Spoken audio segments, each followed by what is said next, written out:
नमस्कार विद्यार्थियों, आपका स्वागत है कक्षा 9 गणित पाठ 8 द्विपद प्रमेय प्रश्नावली 8.1 प्रश्न संख्या 6। इसके दिया गया है द्विपद प्रमेय का प्रयोग करके निम्नलिखित का मान ज्ञात कीजिए। कौन कौन सा? 6, 7, 8, 9 इन चारों के क्या करना है? आपको मान ज्ञात करने हैं। छठा दिया गया है 96 का क्यूब दिया गया है, 107वां दिया गया 102 का 5 इसकी घात 5 है, 8वां दिया गया 101 की घात 4 है, 9वां दिया गया 99 की घात 5 है। तो इसको आप कैसे कर सकते हो? इसमें द्विपद प्रमेय कैसे लगा सकते हो? द्विपद प्रमेय तो दो संख्याएं होती थी, प्लस या माइनस में उसके ऊपर लगती थी, पर यहाँ पे सिंगल है तो इन्हें हम सबसे पहले दो संख्याओं में बदलेंगे, उसके बाद लगाएंगे। तो जैसे इसमें दिया गया है आपका सबसे पहला 96 को आप क्या लिख सकते हो? इसे लिख सकते हो 100 - 4, 100 में से 4 घटा दिया जाए तो 96 ही आएगा। ठीक है, तो ये क्या हो गया? अब उस रूप में हो गया, तब हम इस पे अब हम द्विपद प्रमेय लगा सकते हैं। इसी तरीके से 102 को क्या लिख सकते हो? 102 को क्या लिख सकते हो? इसे लिख सकते हो 100 + 2, ठीक है, और इसकी घात 5। इस पे आप द्विपद प्रमेय लगा दो, जो होगा आंसर आ जाएगा। 101 है, इसको भी लिख सकते हो 100 + 1 इसकी घात 4, इस पे भी आ जाएगा आंसर। 99 है तो इसे क्या लिख सकते हो? 100 में से 1 माइनस कर दो, ये भी आ जाएगा 99। तो इसको इस रूप में बदल के आपको करना है और फिर वही बाइनोमियल्स थ्योरम लगाने हैं द्विपद प्रमेय। तो इसमें से मैं एक क्वेश्चन बताऊंगा छठा, बाकी 7वां 8वां 9वां आप खुद करना, सिर्फ एक ही बताऊंगा वरना बहुत लेंदी हो जाता है। ठीक है, सब कराते रहो, क्या फायदा, फिर आपने क्या समझा। ठीक है, तो इसका छठा करते हैं हम।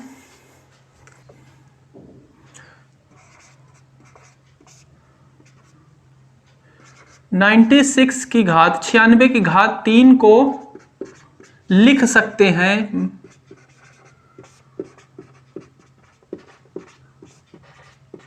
क्या? इसे लिख सकते हैं 100 में से घटा दो 4 की घात 3। जी बिल्कुल लिख सकते हैं। अब 100 - 4 पर 4 की घात 3 पर पूरे के द्विपद प्रमेय लगाने पर, द्विपद प्रमेय लगाने पर क्या हो जाएगा? आपको पता है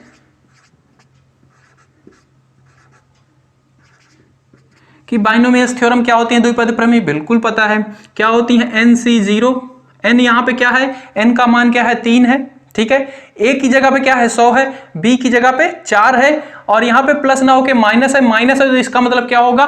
पहला प्लस होगा, दूसरा वाला माइनस, फिर प्लस, फिर माइनस, फिर प्लस, फिर माइनस। अच्छा, इसमें कितने पद होंगे? कुल मिला के कितना एक्सपेंड होगा? तो यहाँ पे n क्या है? 3 है, 3 में 1 जोड़ो 4, यानी कि 4 एक्सपेंशन होगा। ठीक है, सबसे पहले हम लिख लेते हैं CAB। C यहाँ पे क्या है? C तो C ही लिखा जाता है, उसका है, और A की जगह पे 100 है और B की जगह पे 4 है। इनको मल्टीप्लाई में लिख लेते हैं। कितनी बार? 4 बार। तो ये हो जाएगा C, A की जगह पे है 100 मल्टीप्लाई 4, फिर पहला प्लस होता है, दूसरा माइनस होता है। क्यों? क्योंकि यहाँ पे माइनस लगा है। फिर CAB, फिर होगा प्लस, फिर CAB, फिर होगा माइनस, 1 2 3 हो गया, और CAB, ये हो गया चौथा। ठीक है, यहां तक कर लिया। अब n होता है, इसके ऊपर n क्या है? 3 है, तो सबके ऊपर 3 लगाते चले जाओ। और यहां से क्या होता है? जो यहां पे नीचे दिया गया होता है r क्या होता है? बढ़ता है, पहले 0 रहता है, फिर 1 होगा, फिर 2 होगा, फिर 3 हो जाएगा। ठीक है, और यहाँ पे सबसे पहले a की घात क्या होती है? n के बराबर रहती है। n क्या है? 3 है, और फिर ये घटती हुई जाती है। यहाँ पे क्या हो जाएगी? 2 हो जाएगी, यहाँ पे 1, यहाँ पे 0। ठीक है, b की घात क्या होती है? इसकी बढ़ती जाती है, सबसे पहले 0 रहती है, फिर 1 हो जाती है, फिर 2 हो जाती है, फिर 3 हो जाती है। ये लग गया बाइनोमियल्स थ्योरम। अब इसे बस आप हमें हल कर लेना है। NC0 का मान 1 होता है, कितनी बार बताया है? आप इसी पे नियम भी लगाओगे फिर भी 1 ही आएगा। ठीक है, 100 की घात 3 है, तो ये क्या? 100 × 100 × 100, तो ये क्या हो जाएगा? 100 के बाद 6 0। ठीक है, और किसी भी घात 0 हो तो उसका मान 1 हो जाता है, माइनस है तो माइनस लगाएंगे। ये कह रहा है 3 को एक बार लिखो, तो एक बार लिख दिया। ठीक है, और नीचे 1 का ही फैक्टोरियल होगा, और ये 100 × 100 यानी कि 10,000, और 4 की घात 1 यानी कि 4, प्लस है तो प्लस लगाएंगे। 3 को कह रहा है 2 बार लिखो, और घटाते हुए लिखेंगे तो 3 में से 1 घटाएंगे 2, और नीचे क्या हो जाएगा 2 फैक्टोरियल हो जाएगा। इधर क्या 100 है, मल्टीप्लाई में 100 कर लेंगे। 4 की घात 2, 4 इंटू 4, 4 चौक 16, और माइनस NCN, इसका मान क्या हो जाता है 1 हो जाता है। 100 की घात 0 यानी कि 1 ही होगा, और 4 की घात 3 यानी कि 4 चौक 16, और 16 चौक 64। अब क्या करेंगे, इसको हम हल कर लेंगे। तो यहाँ पे क्या है 1 इंटू 1 इंटू दिस, इसके बाद 6 जीरो लगा है, 6 जीरो हम लगा देंगे, 2 4 6, ठीक है। फिर माइनस है, माइनस लगा देंगे, ये 4 तिहाई 12 हो जाएगा। उसके बाद क्या है ये 10,000 यानी कि 4 जीरो इसके साथ, प्लस है, प्लस लगाएंगे, यहाँ से कटेगा, बिल्कुल कट जाएगा, जो कटेगा हम काट देंगे। यहाँ पे 3 बचा, यहाँ पे 16 और ये 100, तो 16 गुना 3 ये हो जाएगा 48, और ये 2 जीरो यानी कि 4800, माइनस है, माइनस लगाएंगे, 1 इंटू 64 यानी कि 64, ये आ जाएगा। अब प्लस वाला एक साथ रखो, माइनस वाला एक साथ, तो प्लस वाला ये है और ये है, ठीक है। इन दोनों को रखेंगे तो ये क्या है 4 डिजिट का है, तो इसे सबसे पहले तो 4 डिजिट का एम ही लिख दो, क्योंकि यहाँ चारों डिजिट पे 0 है, फिर 2 जीरो, फिर 1, ये प्लस वाला हो गया। माइनस वाला एक साथ रखो, तो ये माइनस में, ये माइनस में, माइनस माइनस प्लस हो जाते हैं, ठीक है, दोनों जुड़ जाएंगे।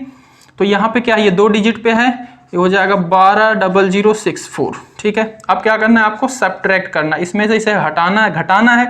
तो ये क्या होगा, यहाँ पे 0 है, यहाँ पे 6 है, 4 है, तो ये क्या हो जाएगा 12 लेंगे, ये हो जाएगा 10, ये बचेगा 9, 8 ही देगा, 8 बच चुका होगा, 7 बन चुका होगा, 7 ये बन गया 9, और ये बन गया 10, 10 में से 6 4 गए 6, यहाँ पे 9, 9 में से 6 गए 3, यहाँ पे 7 बचा है तो 7 आ जाएगा, यहाँ पे 4 है, ठीक है, तो ये 4 आ जाएगा, ओके।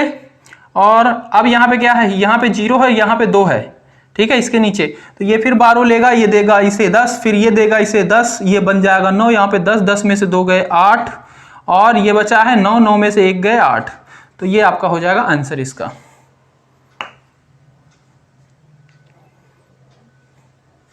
और इसी तरीके से 7वां 8वां 9वां आपका ऐसे ही होना है, आप उन्हें कर लेना।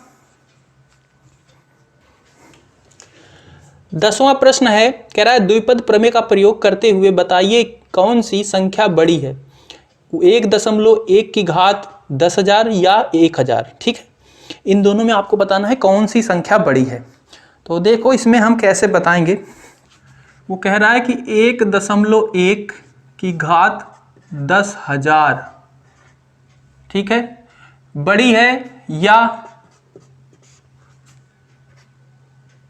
1,000, ठीक है। इनमें से आपको बताना है कौन सी बड़ी है। तो 1,000 तो हमें तो सीधा दिख रहा है कि हाँ ये 1,000 है, पर ये वाला नहीं हमें पता चल रहा है कि बड़ी है कि नहीं, इसी को आपको करना है। तो इसमें आप बाइनोमियल्स थ्योरम में लगा दो, और इसे हल करके जो नंबर आएगा, नंबर के आधार पे आप बता पाओगे कि हाँ बड़ी है कि नहीं। तो इसमें हम बाइनोमियल्स कैसे लगाएंगे द्विपद प्रमेय, इसको हम लिख सकते हैं 1 + 0.1 की घात 1 10,000, ठीक है, 10,000 बिल्कुल लिख सकते हैं। इसमें हम लगा देते हैं नियम, ठीक है।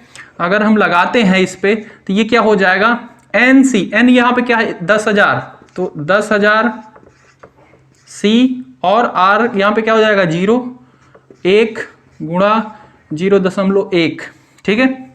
इसकी घात क्या होगी N के बराबर, यानी कि 10,000 के बराबर, और इसकी घात 0, प्लस है प्लस लगेगा, ठीक है। उसके बाद फिर 10,000 C, ये 1 हो जाएगा, और यहाँ पे 1 है तो 1 ही रहेगा, और ये 0.1 है तो 0.1 रहेगा। इसकी घात क्या हो जाएगी, 1 कम हो जाएगी, यानी कि ये हो जाएगी 9,009, ठीक है, ठीक है, 9,999, और इसकी घात क्या हो जाएगी 1 बढ़ जाएगी।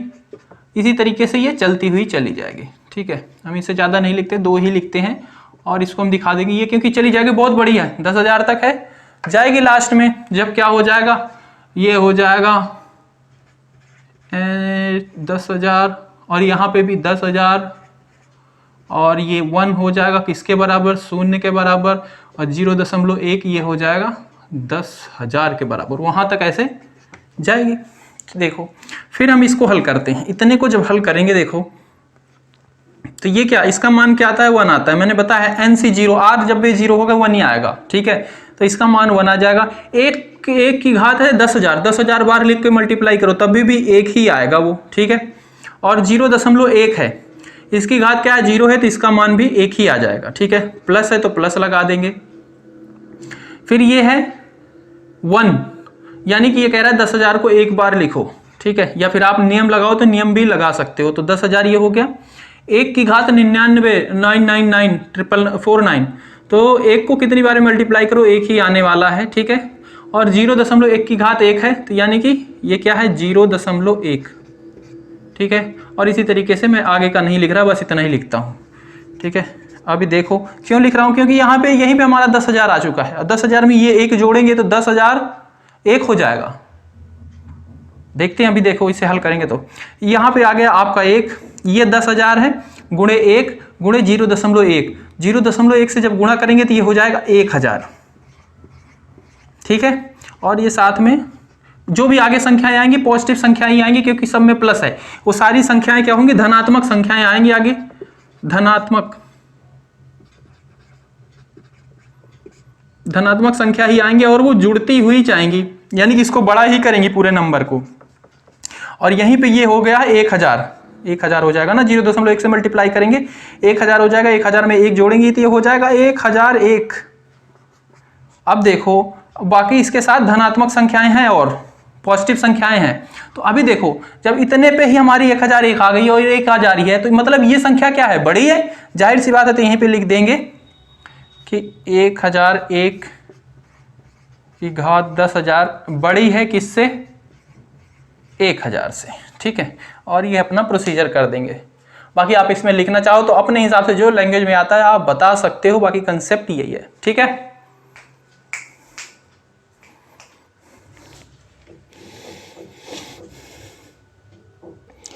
ग्यारहवां है a प्लस बी की घात 4 माइनस a माइनस बी की घात 4 का विस्तार कीजिए। इसका प्रयोग करके अंडर रूट के अंदर 3 प्लस अंडर रूट के अंदर 2 की घात 4 माइनस रूट 3 माइनस रूट 2 की घात 4 का मान ज्ञात कीजिए, ठीक है।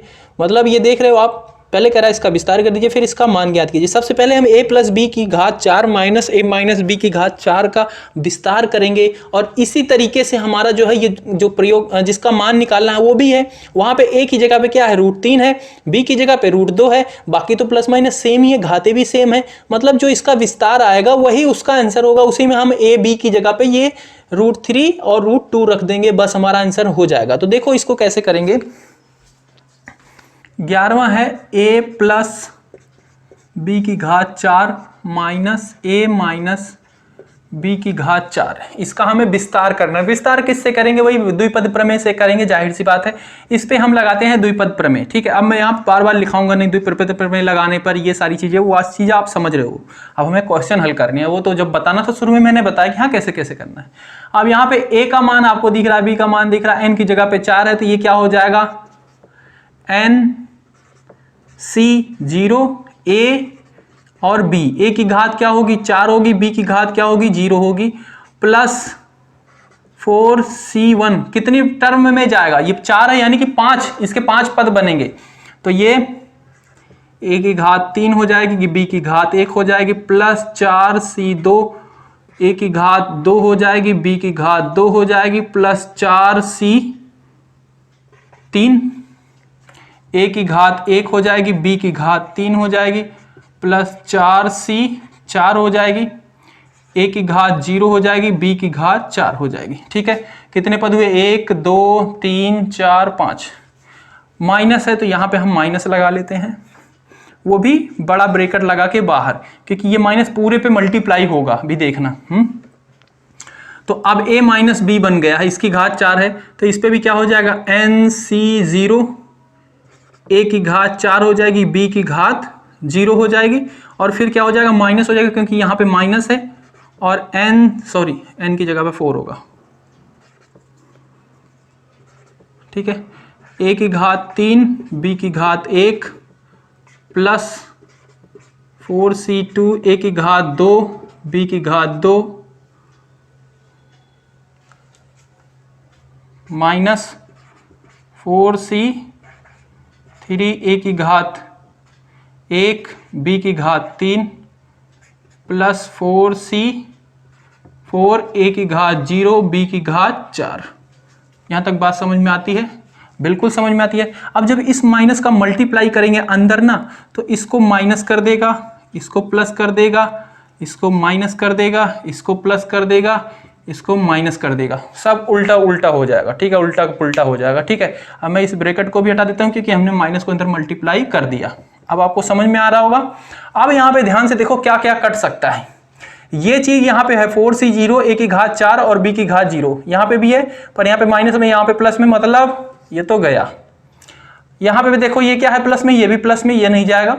ये माइनस में 4c2 a की घात 2 b की घात 2, ये क्या है, प्लस में है, ये भी गया। ये प्लस में है, ये भी प्लस में है, ये वाला माइनस में, ये वाला प्लस में, ये वाला भी गया, क्योंकि प्लस माइनस कैंसिल हो जाते हैं अगर बराबर है, तो सब कुछ बराबर ही, जाहिर सी बात उसका रिजल्ट भी बराबर ही आएगा। अब हम इसको एक्सपेंड करते हैं, इसका विस्तार करेंगे, मतलब हल कर लेते हैं। ये कह रहा है 4 को एक बार लिखो, एक बार लिख दिया जी, a की घात 3 और b, ये खत्म। इसको कह रहा है कि 4 को 3 बार लिखो, 4 3 2 घटाते हुए लिख लिया, और 3 का फैक्टोरियल, और a b की घात 3, उधर कुछ नहीं बचा। यहाँ पे ये है, ये कह रहा है 4 को एक बार लिखो, लिख दिया, a की घात 3 b, यहाँ पे कह रहा है 4 को 3 बार लिखो, लिख दिया, a b की घात 3। ठीक है, यहाँ तक बात खत्म। ओके, अब इसे हल करेंगे, 3 से 3 कैंसिल हो जाएगा, 2 से 2 कैंसिल हो जाएगा, और यहाँ पे ये 4 a की क्यूब है, यहाँ पे भी 4, तो ये 4 4 8 हो जाएंगे, a क्यूब b, और यहाँ पे कैंसिल कर लिया, ये हो जाएगा प्लस का। यहाँ पे देखो, इसको हम हल करेंगे, और ये सेम ही है, मतलब ये दुगुना हो जाएगा कहने का मतलब। ठीक है, तो इसको मैं यहीं पे हल कर लेता हूँ, तो ये भी 4 आया, ये भी 4, यानी कि ये भी आएगा 8ab क्यूब। ठीक है, तो ये हमने तो इसका विस्तार किया। अब जो हमारा प्रश्न है उसमें कह रहा है कि √3 प्लस √2 की घात 4 माइनस √3 माइनस √2 की घात 4 का मान निकालना है। तो ये बिल्कुल इसी की तरह है, मतलब इसका भी विस्तार करेंगे तो यही आएगा लास्ट में, बिल्कुल आएगा। तो हम क्या करें, a की जगह पे जो है, b की जगह पे जो है, इसी में रख दो, आंसर वही आएगा। तो यहाँ पे a बराबर √3 b बराबर √2 रखने पर, ठीक है, तो यहाँ पे ये है 8 गुना a की क्यूब, यानी कि √3 का घन, और मल्टीप्लाई में b यानी कि √2 प्लस 8a यानी कि √3 और √2 का क्यूब। ठीक है, इसे हम हल करेंगे तो ये √3 इंटू √3, ये 8 है तो 8 तो आ जाएगा। ठीक है, √3 इंटू √3 इंटू 3 है, तो जब दो रूट क्या होते हैं, गुणा होते हैं, तो ये जो नंबर होता है वो बाहर आ जाता है। ठीक है, ऐसे कह लो। तो ये √2 √3 होके 3 बन जाएगा, और एक √3 बचा होगा, तो यानी कि ये हो जाएगा 3 और साथ में √2 मल्टीप्लाई में है, √2 मल्टीप्लाई में कर देते हैं, प्लस है तो प्लस लगा लेते हैं, 8 है, 8 को लिख दिया, √3 है, √3 को लिख दिया, √2 का भी 3 टाइम है, तो यहाँ पे भी √2 इंटू √2 होके क्या हो जाएगा, 2 हो जाएगा। तो यहाँ पे एक तो 2 आ जाएगा, और साथ में √2 एक बचा होगा क्योंकि 3 बार है, तो एक बचा होगा, ये आपका बन जाएगा। अब इसमें क्या किया जा सकता है, अब इसमें क्या क्या कॉमन आ सकता है, इसको मैं ये भी लिख देता हूँ, 8 और 16 त्रिक 24 √2 और √3 ये हो गया, और ये 8 दूनी 16 √2 √3 ये हो गया। ठीक है, अब इसमें से अगर मैं √2 √3 बाहर ले लूं, √2 √3, तो अंदर क्या बचेगा, 24 प्लस 16। ठीक है, और इन दोनों को जब जोड़ेंगे तो 24 और 6 हो जाएगा 30, और 10 40, यानी कि 40 √2 √3 इसका हो जाएगा आंसर। ये 40 √2 √3 को आप ये भी लिख सकते हो क्या, 40, क्योंकि रूट के अंदर दोनों है, 2 और 3, तो इनको हम रूट के अंदर ही क्या कर लेंगे, मल्टीप्लाई कर लेंगे, क्योंकि बाहर तो मल्टीप्लाई है, 2 इंटू 3 हो जाएगा, यानी कि 6, यानी कि इसे मैं लिख सकता हूँ 40 √6, ये आंसर होगा इसका। ठीक है।